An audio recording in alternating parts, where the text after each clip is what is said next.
Hello everyone. तो polity में कुछ ऐसे टॉपिक्स हैं जो हम कभी कभी नहीं समझ पाते हैं, जैसे कि वीटो क्या होता है, इम्पीचमेंट क्या होता है, या फिर प्रेसिडेंट को पार्डनिंग पावर कौन कौन से मिले हैं। बहुत सारी चीजें हैं जैसे सेंसर मोशन या नो कॉन्फिडेंस मोशन। अभी अभी न्यूज में आपने सुना होगा 0 आवर के बारे में भी।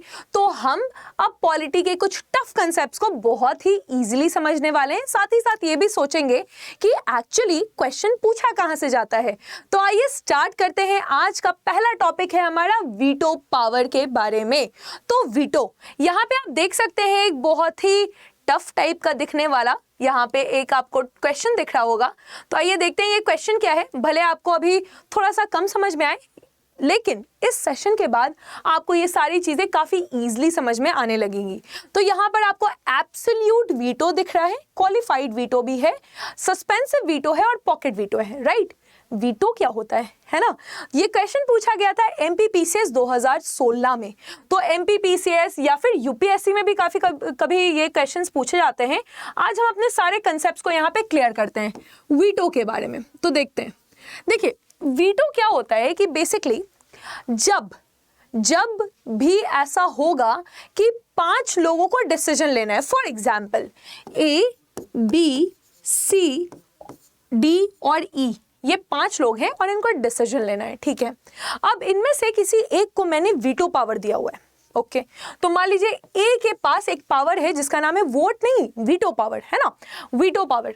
तो अब बी, सी, डी, ई ने किसी भी चीज में कहा कि हाँ चलो, हाँ किस चीज में, चलो इनको कौन सी आइसक्रीम खानी है, तो इनको स्ट्रॉबेरी आइसक्रीम खानी है। इन्होंने कहा कि नहीं, हमें स्ट्रॉबेरी आइसक्रीम खानी है। ठीक है, ओके। और ए ने क्या कहा, ए ने सिर्फ कहा नहीं। ठीक है, नहीं, ये अपना डिसीजन नहीं दे रहा है। ये नहीं कह रहा कि नहीं मुझे बटर स्कॉच खाना है या मुझे चॉकलेट खाना है। ये डिसीजन नहीं दे रहा है, ये इनके डिसीजन को रोक रहा है। ए के पास वीटो पावर का मतलब होता है कि 4, 5 या कितने भी अधिक लोग अगर किसी चीज को हाँ कह रहे हैं तो वो सीधे किसी डिसीजन को रोक सकता है। इसी पावर को हम कहते हैं वीटो पावर। आपने कभी कभी सुना होगा, जैसे कि अभी इंडिया ने 2021 से लेकर 2022 है ना, तो ये 2 साल के लिए इंडिया एक टेम्परेरी मेंबर था यूनाइटेड नेशन सिक्योरिटी काउंसिल का, लेकिन इंडिया एक परमानेंट मेंबर नहीं है। जो परमानेंट मेंबर होते हैं उनको एक पावर दिया जाता है जिसको आप वीटो पावर कहते हैं। इंडिया हमेशा चाहता है कि वो यूनाइटेड नेशन सिक्योरिटी काउंसिल का परमानेंट मेंबर बन जाए, लेकिन चाइना अपना वीटो लगा के उस चीज को मना कर देता है। तो ये पावर होता है वीटो। अब हम समझेंगे कि आज हम इसके बारे में क्यों पढ़ रहे हैं और प्रेसिडेंट ऑफ इंडिया के पास कैसे पावर्स है वीटो पावर। ये पॉकेट वीटो क्या होता है, अमेरिका का पॉकेट, अमेरिका के प्रेसिडेंट का पॉकेट इंडिया के प्रेसिडेंट से छोटा क्यों है, ये सारे क्वेश्चंस का आज हम क्लियरेंस जानेंगे। चलिए तो स्टार्ट करते हैं बिल्कुल स्टार्टिंग से। कुछ वर्ड्स हैं जो मैं आपको बताऊंगी। पहला है एब्सोल्यूट, है ना, एब्सोल्यूट यानी कि पूरी तरह से। ये क्लास हिंदी भी होगी, इंग्लिश भी होगी, फाइन, पूरी तरह से एब्सोल्यूट। फिर है सस्पेंसिव, सस्पेंसिव यानी किसी चीज को हमने सस्पेंड कर दिया। ओके, उसके बाद हम देखेंगे क्वालिफाइड, लेकिन इसका हमें उतना कुछ काम नहीं पड़ेगा क्योंकि इंडिया में एक्चुअली क्वालिफाइड होता ही नहीं है। और सबसे इंटरेस्टिंग है जानना कि ये पॉकेट वीटो क्या होता है ना। ओके, तो अब वीटो, अब पहले आपको इसके पहले समझना होगा कि प्रेसिडेंट किस चीज के मेंबर होते हैं, है ना। प्रेसिडेंट में आप सुनते होंगे कभी कभी लेजिस्लेटिव पावर, प्रेसिडेंट में आप सुनते होंगे executive power. President is the head of the state, लेकिन the head of the government is prime minister. Prime minister जो है वो हेड ऑफ द गवर्नमेंट है और president is the head of the state. तो ये सारे जो प्रॉब्लम्स हैं इनको आज हम समझने वाले हैं, है ना। कहीं पे भी कोई भी डाउट होगा तो please everyone in the comment section will tell me कि मैम मुझे डाउट है, और हम फटाक से उस डाउट को क्लियर कर देंगे। तो अब ये जो वर्ड है संसद, संसद का मतलब क्या होता है, संसद का मतलब होता है पार्लियामेंट, है ना। पार्लियामेंट के पास एक पावर होता है जिसको हम क्या कहते हैं, थोड़ा सा टफ इंग्लिश है लेकिन काफी आसान इसका मतलब है। जितना टफ होता है इंग्लिश उसका मतलब और आसान होता है। तो लेजिस्लेचर, है ना, पार्लियामेंट को हम क्या कहते हैं, लेजिस्लेचर कहते हैं। ठीक है, लेजिस्लेटिव पावर, पार्लियामेंट के पास कौन सा पावर है, पार्लियामेंट के पास पावर है किसी भी प्रस्ताव को, यानी कि किसी भी बिल को, मान लीजिए कि मुझे ऐसा लगता है कि ऐसा होना चाहिए, इस पे कानून बनना चाहिए और हम एक एमपी हैं, यानी कि पार्लियामेंट के मेंबर हैं, तो मैंने अपना प्रस्ताव दिया कि चलिए हम लोग सारे लोग जो है बहुमत से इसको पास कर देते हैं, और फिर वो जो प्रस्ताव है वो बिल बन जाएगा, वो एक्ट बन जाएगा, वो कानून बन जाएगा। तो बेसिकली पार्लियामेंट का काम क्या होता है, किसी भी बिल को एक्ट बनाना। यहां तक आपको समझ में आ गया? किसी भी प्रस्ताव को एक्ट बनाना। पार्लियामेंट में कौन कौन होते हैं? पार्लियामेंट में 3 मेंबर होते हैं, 3 ऑर्गन होते हैं, ठीक है। एक हो गया आपका लोकसभा, है ना, एक हो गया आपका लोकसभा, एक हो गया आपका राज्यसभा, और एक हो गया आपके प्रेसिडेंट। समझिएगा, बहुत सारे बच्चे सिर्फ लोकसभा और राज्यसभा लिखकर छोड़ देते हैं। काफी बार बीपीएससी यूपीपीसीएस में पूछा गया है कि ऑर्गन ऑफ पार्लियामेंट, और इसमें लोकसभा और राज्यसभा में हम टिक करके छोड़ देते हैं, प्रेसिडेंट नहीं टिक करते हैं। तो पहले तो हमें ये समझना होगा कि ये तीनों जो हैं, ये all the 3 are the members of are the organs of parliament. यानी कि अगर हमें किसी बिल को, किसी भी प्रस्ताव को एक कानून के रूप में चेंज करना है, कानून बनाना है, तो हमें ये तीनों सिस्टम से गुजरना पड़ेगा। हमें लोकसभा जाना होगा, हमें राज्यसभा जाना होगा, और फिर फाइनली प्रेसिडेंट के पास जाना होगा, है ना। तो पहले क्या होता है कि जैसे मान लीजिए कि कोई ऑर्डिनरी बिल का बात कर रही हूं मैं, ऑर्डिनरी बिल, है ना। ऑर्डिनरी बिल का मतलब होता है, ऑर्डिनरी बिल का मतलब होता है कोई भी साधारण बिल, ठीक है।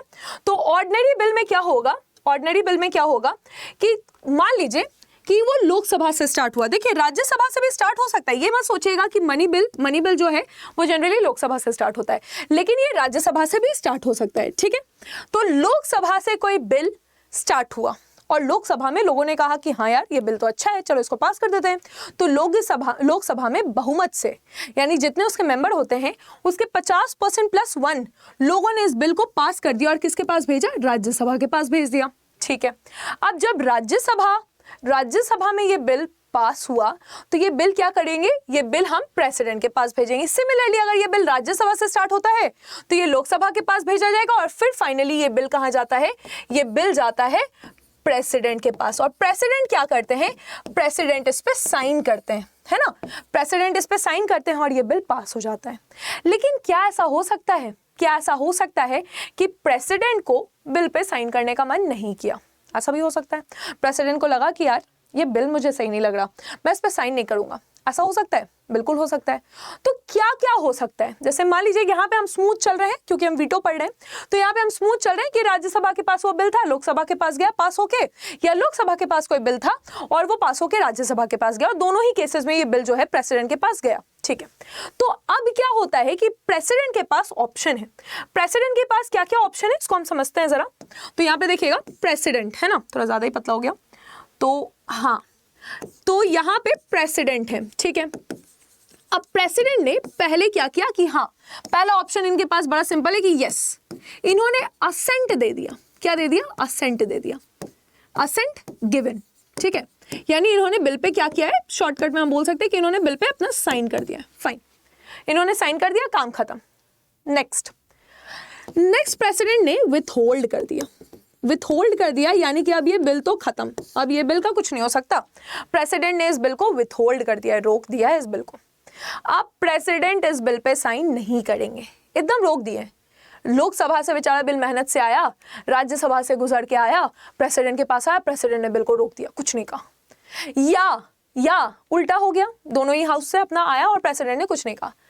तो प्रेसिडेंट कुछ कह ही नहीं रहे हैं, बिल को रोक दिए हैं, विथहोल्ड कर दिए हैं। तो इस तरह के प्रेसिडेंट के डिसीजन को हम क्या कहेंगे, एब्सोल्यूट वीटो। इस तरह के डिसीजन को हम क्या कहेंगे, एब्सोल्यूट। अभी हिंदी इंग्लिश सब हम समझेंगे, पहले आप थोड़ा वर्ड कैच कीजिए, थोड़ा सा वर्ड आपको कैच करना है, उसके बाद हम हिंदी और इंग्लिश दोनों को इसको कर लेंगे, फाइन। तो प्रेसिडेंट ने क्या किया, इस बिल को रोक दिया, एब्सोल्यूट कर दिया है, कुछ नहीं कहा है, ठीक है। अब सेकंड केस क्या है, ये तो हो गया फर्स्ट केस, ठीक है। सेकंड केस हो गया, एक में कहा कि हाँ हो गया, एक में कहा एकदम ना, नो कर दिया एकदम, ठीक है। थर्ड केस में प्रेसिडेंट क्या करते हैं, प्रेसिडेंट बोलते हैं कि अच्छा ये बिल लोकसभा से आया है, फिर राज्यसभा के पास गया है, फिर मेरे पास आया है, सबने बोला हाँ ठीक है, या उल्टा भी हो सकता है, आप समझ ही गए, ठीक है। तो प्रेसिडेंट ने अब क्या कहा कि देखो यार मेरे को ना इस बिल से कोई प्रॉब्लम है नहीं, इसमें कुछ चेंज कर दीजिए आप, ठीक है, इस बिल में आप कुछ चीजें चेंज कर दीजिए। तो सबने कहा कि अच्छा ठीक है, ओके। तो अब ये बिल जो है ये बिल जो है इसमें प्रेसिडेंट ने कहा कि ये आप चेंज कर दीजिए, यानी कि इसको बोलते हैं रिकंसिडरेशन। हाउस के पास वापस से प्रेसिडेंट ने इस बिल को भेज दिया फॉर फर्दर रिकंसिडरेशन, है ना। हाउस के पास प्रेसिडेंट ने इसको भेजा फॉर फर्दर रिकंसिडरेशन। अब ये बिल वापस से वैसे ही जिस तरह से इसका प्रोसेस था, लोकसभा फिर राज्यसभा। अब मान लीजिए कि दो चीज हो सकता है, दो बातें हो जाएंगी, क्या क्या, कि हाँ चेंज हो गया, जो भी चीज था उसमें चेंज हो गया, और दूसरा इसमें हो गया कि ना हाउस ने बोला ऐसे कैसे चेंज करेंगे, नहीं करेंगे चेंज, समझ लो, प्रेसिडेंट के बात को मना कर दिया हाउस ने। ओहो, तो पहला चीज क्या हुआ कि प्रेसिडेंट ने कहा कि देखिए इस बिल से मेरे को कोई इश्यू नहीं है, लेकिन आप इस बिल में चेंजेस कर दीजिए। अब ये जब वापस से हाउस के पास गया तो हाउस ने इसको पास किया। तो दो चीजें हो सकती हैं कि एक तो उनके रिकंसिडरेशन को, प्रेसिडेंट के रिकंसिडरेशन को मान लिया गया है कि हाँ चलिए प्रेसिडेंट सही कह रहे हैं, हम इनके रिकंसिडरेशन को मानते हैं और चेंज कर देते हैं। और दूसरा ये हो सकता है कि नहीं प्रेसिडेंट के रिकंसिडरेशन को नहीं माना गया और हाउस ने तो भी वो bill as it is change pass कर दिया।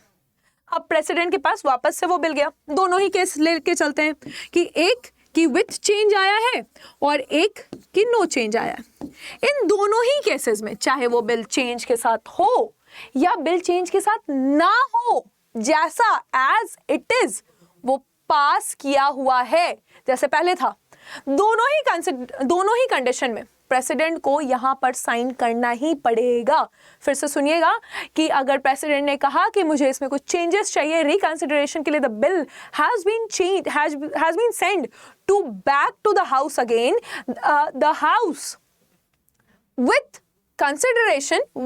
consideration or without consideration, if the bill is again passed and the bill goes to the president shall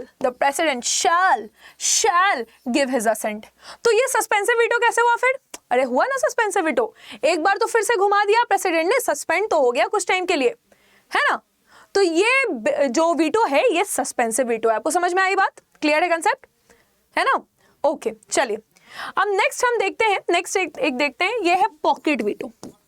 अब पॉकेट वीटो क्या कहता है? पॉकेट वीटो में क्या होता है कि पॉकेट वीटो में मैंने कोई चीज पॉकेट में रख ली और मैं चुप हो गया, आई am not saying anything, I am not saying कि हाँ देना है या ना देना है, आई एम स्पीचलेस, ठीक है, तो मैं कुछ बोल ही नहीं रही हूँ। तो यानी कि हमने उस बिल को पॉकेट में रख लिया। अब क्या पता कि हम ही बदल जाए, प्रेसिडेंट ही बदल जाए या सरकार बदल जाए, वो बिल फिर से आ जाए या वो बिल ही लैप्स कर जाए, जो भी हो हम कुछ बोले, I am not withholding the assent, I am not giving the assent, ना मैं उसको दे रही हूँ हामी, ना मैं उसको हामी नहीं दे रही हूँ। तो यहाँ पर ये बिल जो है ये पॉकेट वीटो कहलाता है और प्रेसिडेंट इसको जिस लिमिट तक चाहे उस लिमिट तक लेके जा सकते हैं पूरा, ठीक है, उनके पूरे कार्यालय तक, वो 5 साल तक उनका जो टाइम पीरियड रहता है, टेन्योर रहता है, उस समय तक ये लेकर जा सकते हैं। सो ये बिल को हम कहते हैं पॉकेट वीटो। ये जो वीटो है इसको हम कहते हैं पॉकेट वीटो। क्लियर है? अब यहाँ पे क्या होता है, अमेरिका में ऐसा नहीं है, क्योंकि आपको पता होगा कि अमेरिका में जो प्रेसिडेंट हैं उनको अलग रखा गया है पार्लियामेंट्री सिस्टम से, है ना। तो अमेरिका में सिर्फ 14 दिन का टाइम दिया जाता है उनको, आपको हाँ या ना बता देना है, आपको हाँ या ना बता देना है। इसीलिए कहते हैं कि अमेरिका के प्रेसिडेंट का जो पॉकेट है वो छोटा है इंडियन प्रेसिडेंट के पॉकेट से, है ना।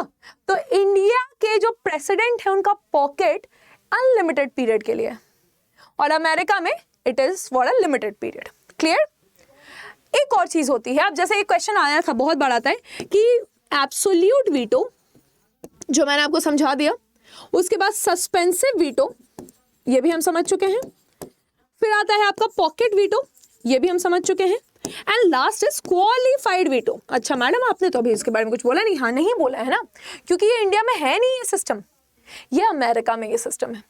तो क्या होता है यूएसए में कि जब भी कोई चीज, जैसे मान लीजिए यहाँ पे बिल है ना, तो बिल पास हुआ और प्रेसिडेंट के पास गया और प्रेसिडेंट ने उसमें एब्सोल्यूट वीटो लगाने की कोशिश की कि हाँ चलो I am not giving the assent, I am withholding the assent, नहीं दे रहे हैं असेंट, ठीक है। अब क्या होगा कि अगर मान लीजिए कि उस समय ये बिल जो है 50% मेजॉरिटी के साथ पास किया गया था, अब ये बिल अगर 2/3 मेजॉरिटी के साथ पास किया जाता है, यानी कि एक हायर मेजॉरिटी के साथ अगर वो बिल को वापस से पास कर देते हैं, तो president has to give the assent. समझ रहे हैं? पहले 50 लोगों ने कहा कि ये बिल को पास कर दीजिए, प्रेसिडेंट ने कहा कि नहीं साइन करेंगे, तो लोगों ने कहा कि अच्छा ठीक है। तो अब हम 70 लोगों से वो बिल पास करवा के प्रेसिडेंट को दे रहे हैं, हम बोले हैं प्रेसिडेंट साइन कीजिए, तो उस समय प्रेसिडेंट को अपना असेंट देना पड़ेगा, जो कि इंडिया में ये सिस्टम नहीं है। Are we clear till here? तो यूपीएससी ने भी काफी ज्यादा डीप में जाके इससे क्वेश्चन पूछा है, और उसके बाद आपके स्टेट पीसीएस में बहुत स्ट्रेट क्वेश्चन है। अब हम वापस से शुरू करते हैं जहां से जो क्वेश्चन से हमने स्टार्ट किया था। क्या अब आपके लिए क्वेश्चन अभी भी अनजान है? देखते हैं, ठीक है। तो क्वेश्चन क्या है?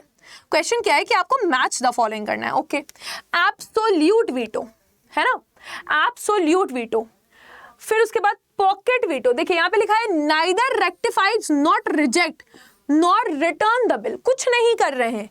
तो ये आप समझ चुके हैं कि ये किसकी कहानी है, ये किसकी कहानी आप समझ चुके हैं, है ना। Can be overridden by the legislature with an ordinary majority, ठीक है। Can be overridden by the legislature with higher majority, यानी कि अभी मैंने आपको समझाया कि हायर मेजॉरिटी, तो क्वालिफाइड वीटो का क्या है कि ये हायर मेजॉरिटी के से अगर फिर से पास हो जाएगा, तो हायर मेजॉरिटी से अगर फिर से पास हो जाता है तो हम इसको क्वालिफाइड वीटो कहते हैं। अंडरस्टूड?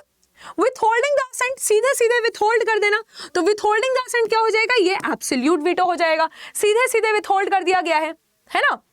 यस और फिर इसमें क्या है कि कैन बी ओवर रिडन, यानी कि भाई प्रेसिडेंट ने अपना सजेशन दिया था और इन्होंने क्या किया कि वापस से वो सजेशन एज इट इज उसी मेजॉरिटी के साथ, ऑर्डिनरी मेजॉरिटी के साथ माना या नहीं माना। तो इस केस में ये क्या हो जाएगा, ये हो जाएगा आपका सस्पेंसिव वीटो, और इसमें तो कुछ कह ही नहीं रहे, प्रेसिडेंट एकदम चुप हो गए हैं, ठीक है। तो ये वो मैंने एक मूवी देखी थी, तो नायक में नहीं होता है चुप, तो वैसे ये चुप है और ये पॉकेट वीटो है। तो यहाँ पर ये आपका कंसेप्ट क्लियर हो गया है। तो अब हम देख लेते हैं इसको हम लिखते कैसे हैं, जैसे कि आपको मेंस में भी लिखना होगा, तो उसके बारे में हम लिखेंगे कैसे। Veto power of the president, veto power of the president 3 तरह के होते हैं, है ना। तो यहाँ पे आप देख सकते हैं पूर्ण वीटो, जिसको हम एब्सोल्यूट वीटो कहते हैं, फिर निलंबनकारी वीटो, जिसको हम सस्पेंसिव वीटो कहते हैं, और पॉकेट वीटो। फाइन, किस आर्टिकल में दिया हुआ है, तो ये आर्टिकल है आपका आर्टिकल नंबर 111, संविधान के आर्टिकल नंबर 111 में प्रेसिडेंट का वीटो पावर दिया हुआ है। क्लियर है? सिंपली लिखा हुआ है कि when a bill is proposed in the parliament, कोई भी बिल पार्लियामेंट में आता है, इट कैन बी पास्ड, उसको पास किया जा सकता है, but before it becomes an act, तो एक्ट बनने के पहले देखिए कानून तभी बनता है जब उस पे साइन होगा। किसका साइन होगा? प्रेसिडेंट ऑफ इंडिया का साइन होगा, प्रेसिडेंट ऑफ इंडिया का साइन होगा। तो कानून को कहां जाना होगा? कानून को जाना होगा प्रेसिडेंट ऑफ इंडिया के पास। किसी भी बिल को, किसी भी प्रस्ताव को प्रेसिडेंट के पास जाना ही होगा, उन ऑप्शन नहीं है, ठीक है। चलिए तो आगे देखेंगे हम लोग कि it is up to the president, अब ये प्रेसिडेंट के ऊपर है ऑफ द इंडिया कि वो रिजेक्ट करेंगे, रिटर्न करेंगे या विथहोल्ड करेंगे अपना असेंट रिजेक्ट करेंगे, रिटर्न करेंगे या विथहोल्ड करेंगे। President's decision on the bill is referred as veto power. अब इनका जो डिसीजन रहेगा, अगर वो हाँ नहीं करके कुछ और करते हैं, रिटर्न करते हैं या रिजेक्ट कर देते हैं या पॉकेट में रख लेते हैं, तो इसको हम वीटो पावर बोलेंगे। अंडरस्टूड है गाइस? यहां तक आपको समझ में आया? देखिए एक एक लाइन बहुत जरूरी है, क्योंकि अब आप समझ चुके होंगे कि हर एक एग्जाम में कंसेप्ट पर ज्यादा ध्यान, वो जो मगअप एंड वोमिट वाला चीज था कि हम याद करके जाएंगे वहां पे उल्टी कर देंगे, वो खत्म हो गया है। अब आपको समझना होगा, कंसेप्ट को समझना होगा।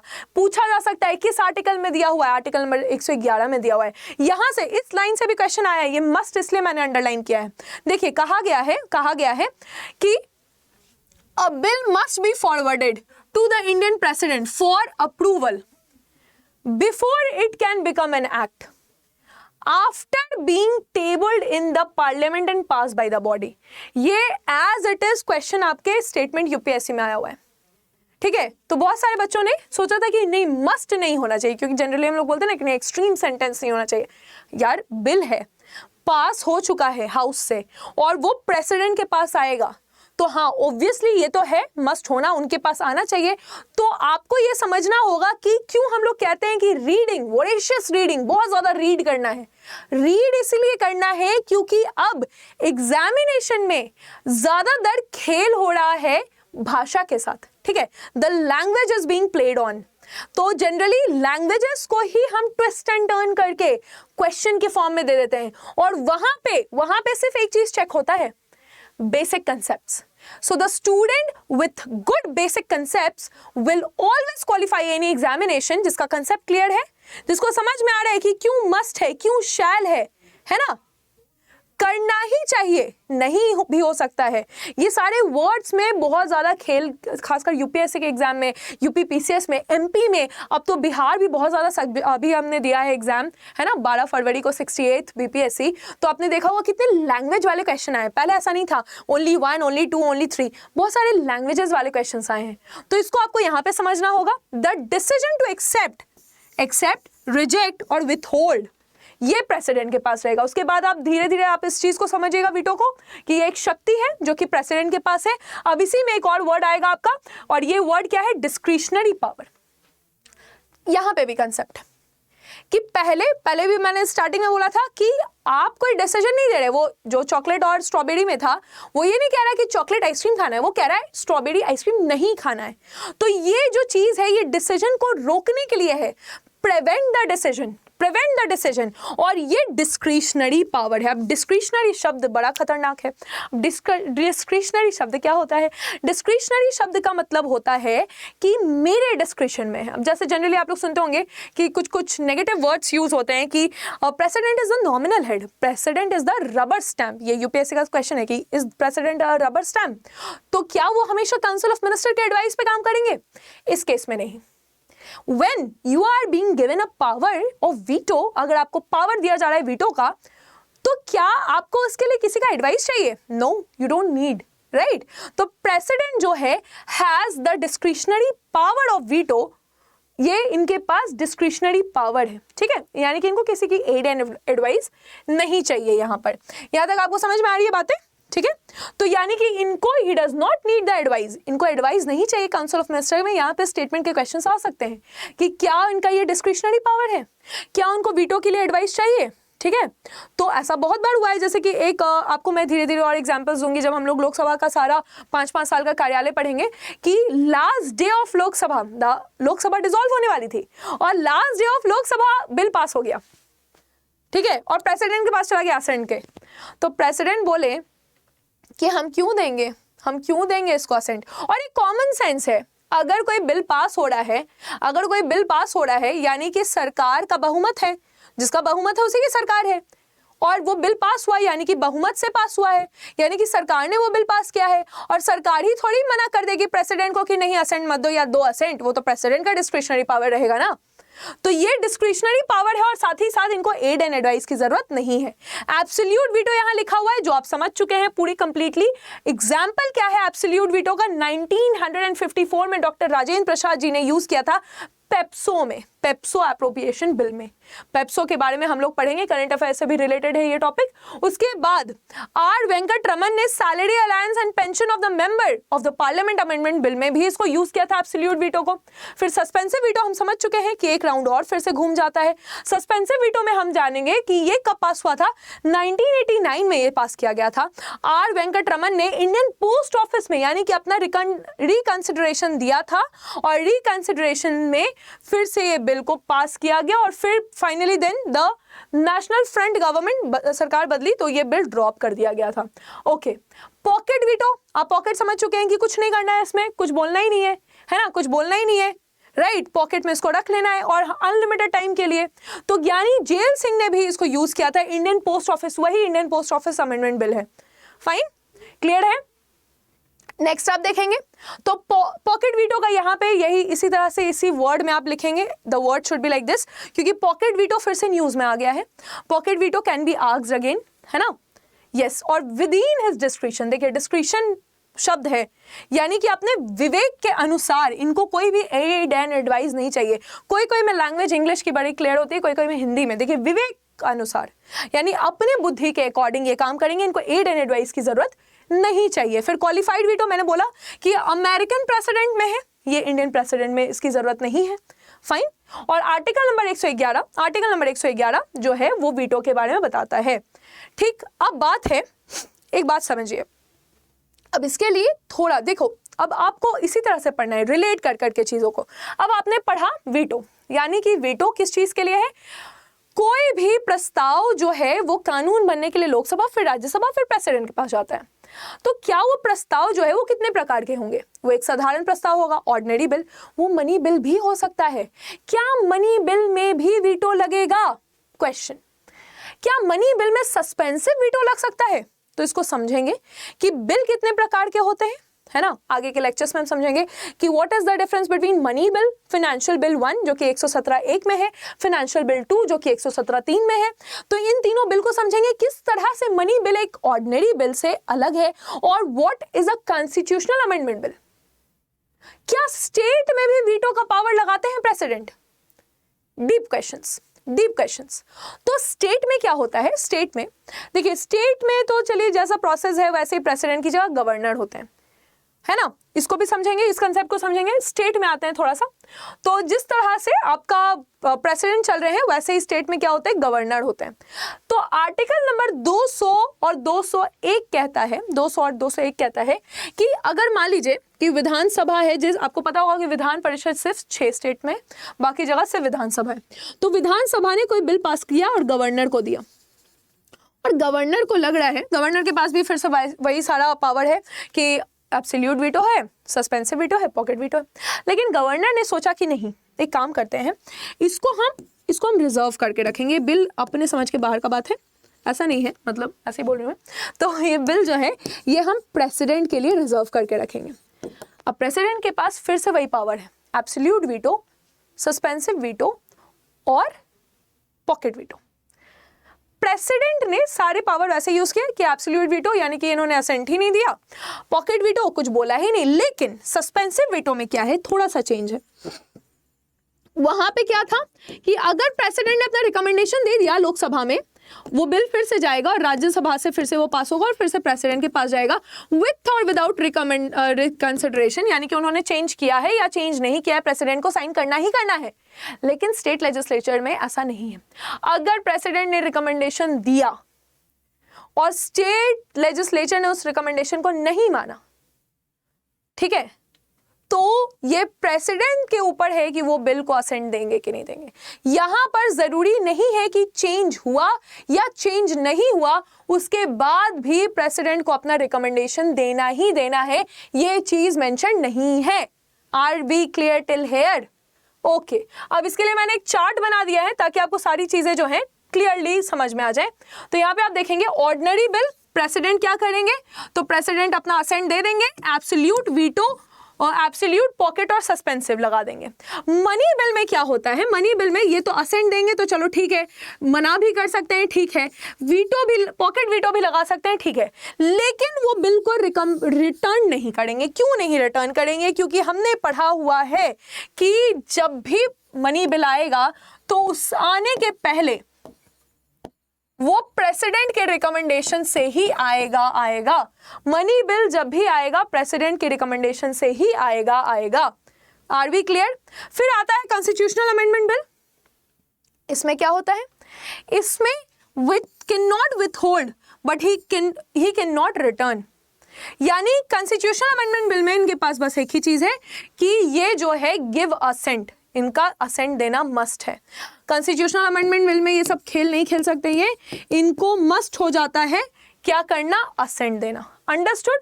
उसके बाद जैसा मैंने स्टेट में आपको समझाया था, तो स्टेट में क्या होता है, यहां पर स्टेट में, क्योंकि स्टेट से देखिए कॉन्स्टिट्यूशनल अमेंडमेंट बिल स्टेट में पास ही नहीं होता है ना, तो स्टेट का कोई लेना देना नहीं है। फाइन। उसके बाद अगर बिल को प्रेसिडेंट के लिए रिजर्व किया जाता है, बिल को प्रेसिडेंट के लिए रिजर्व किया जाता है, तो उस केस में सस्पेंसिव वीटो में president is not binded to give assent after the second passage of the bill. यानी बिल वापस से अगर प्रेसिडेंट के पास आता है तो प्रेसिडेंट के पास ऐसा कोई बाइंडिंग, मतलब वहां पे it is not written that he shall give assent. Are we clear? तो ये वीटो है जिसको मुझे लगता है कि अब हम लोगों ने समझ लिया है। इसके आगे और भी बहुत सारे टॉपिक्स हैं, जैसे कि हमारा टाइप्स ऑफ बिल आ गया, टाइप्स ऑफ बिल को हमें समझना है। इम्पीचमेंट ऑफ प्रेसिडेंट, यहाँ पे एक क्वेश्चन आता है कि कितना चाहिए मेजोरिटी। तो बहुत सारे बच्चे बोल देते हैं कि 2/3 of the majority present and voting. नहीं, 2/3 of the majority of the total membership of the house.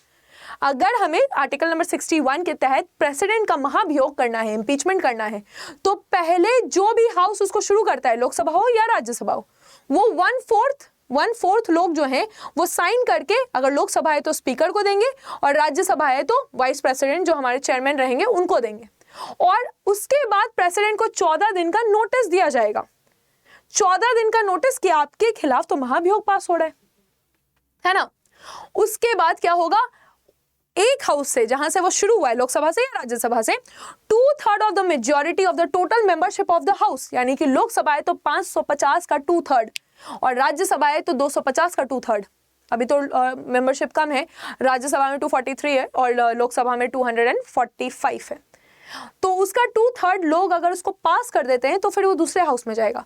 दूसरा हाउस इन्वेस्टिगेटिंग हाउस कहलाएगा। अब इसमें पूछा जाता है can president can take part, एकदम देखिएगा minute questions has been asked, can president can take part, यानी कि भाई तुम्हारे खिलाफ इन्वेस्टिगेशन हो रहा है, क्या तुम उसमें पार्ट ले सकते हो? हाँ ले सकते हैं, क्योंकि वो प्रेसिडेंट ऑफ इंडिया है ना। तो उनके खिलाफ इन्वेस्टिगेशन हो रहा है, second house is the investigating house, but the president can take part, the president can take part in that procedure. और लेकिन हाँ ऑब्वियसली वो वोट नहीं करेंगे, वोट तो नहीं कर सकते, और अगर वहां से भी वो पास हो गया तो प्रेसिडेंट का महाभियोग हो जाएगा। क्या इंडिया में कभी ऐसा हुआ है? नहीं, इंडिया में कभी ऐसा नहीं हुआ है। फाइन। तो इसी तरह के इंटरेस्टिंग कंसेप्ट्स के लिए आप मेरे साथ जुड़े रहिएगा। Thank you for the session and जय हिंद।